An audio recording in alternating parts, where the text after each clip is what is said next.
Born in Nairobi, Kenya. This is a picture of me and my older brother Cassius. We moved around a lot in Central Africa, between Uganda and Rwanda, where we found ourselves moving under refugee status to Sweden. Now, having to deal with tribalism in Central Africa at a young age and having to move to Sweden and learn about racism, I was like, cool, humans just suck, right? And through that process, there was a lot of pain I carried up until my 20s I wasn't aware of. And I almost made some horrible choices, but a friend dropped 3 canvases off my house. I watched a YouTube video about how to do an oil painting, and this was my first oil painting. I quit my job. 6 months later, I hosted my first art show. And I was convinced I was gonna go back to Rwanda and use this self-discovery to find out what art did for Rwanda post-genocide, because art was destroyed during this process.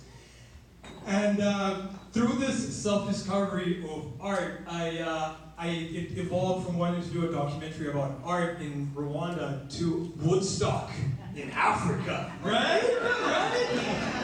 So I was convinced in 2011 that I was going to host the next Woodstock by 2014. I took the stage for my very first PechaKucha night. Here I am. Hey. And I didn't know any better. I didn't have a wallet. I had no I didn't even know how to shoot with a camera or any sort of the thing. But I was just convinced that art saved my life, and I needed to use this and keep exploring.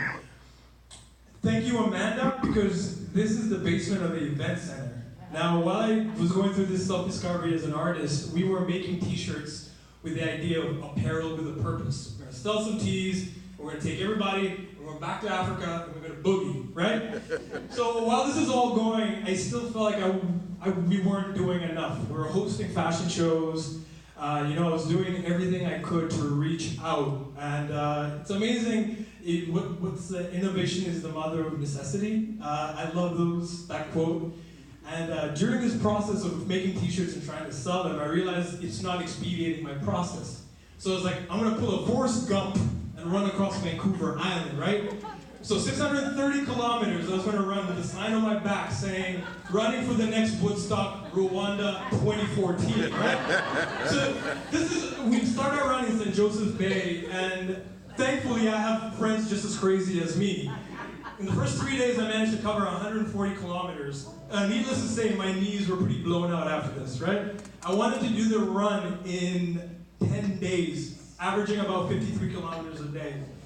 But the body can't really tolerate that. I was running with a bag of yams and some fish, right? While this all happened, I utterly failed by only raising $75. So I took all that footage and I made my first short film called Running Without a Wallet. That led me 6 months later to my second short film, which actually played in the LA Cinematic Film Festival. Now, I was using film in order to get grants to go back to Africa and have a Woodstock, right? I didn't care about film, right? And while this is all happening of self-discovery as an artist, a filmmaker, I would paint influential people and go to their shows and get them to sign it. Oprah happened to be in Vancouver the day I wanted to move there to pursue the arts, right? Needless to say, I chased her car down like a crazy man. And I'm infamous at Rogers Arena for pulling this kind of shit, right? So next thing I know, the security guards, Oprah's out of a car, people are like, what the fuck is going on? And she signs this painting and I'm yelling in her face about Woodstock in Africa, right? Still no wallet, still no passport. Needless to say, I got to meet Dave Chappelle. Same thing, craziness. I'll never forget meeting Dave Chappelle because I told him what I wanted to do and I wanted him to be the MC of this Woodstock in Africa, right? You ever watch Block Party? So while I'm talking to him, I'm saying this, he had a cigarette dangling in his mouth, and he's like, you're one clever motherfucker. And I was like, thank you, Dave Chappelle. And through this process of artistic self-discovery, I used necessity. I didn't have money, so I would paint musicians and go talk to them. I would get the audience members to sign the paintings with the performers to bridge the gap. There's no difference between the performers and the people that appreciate the talent, right? So while this self-discovery is going on, I managed to book my first TV show as a stunt actor for a show called Wayward Pines.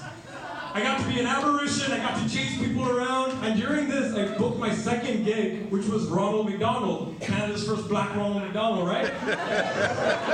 So while this is all happening, I'm like, this is incredible. life is not, this is all uphill.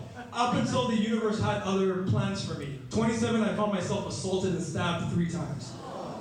And this same weekend happened to fall on the 20-year anniversary of the genocide in Rwanda. So while I was post-care, Don Cheadle and Hotel Rwanda happened to be playing, and I was like, universe, what the hell are you trying to do to me here? And while in watching this movie, I realized something like that, the only way something like that can never happen is absolute forgiveness. So I can learn to forgive the guy that stabbed me in the back. So 5 days later, I start my gig as Ronald McDonald with, stabbed, calling McDonald's, being like, yo, Ronald just got stabbed. The ghettoest Ronald the call we ever had.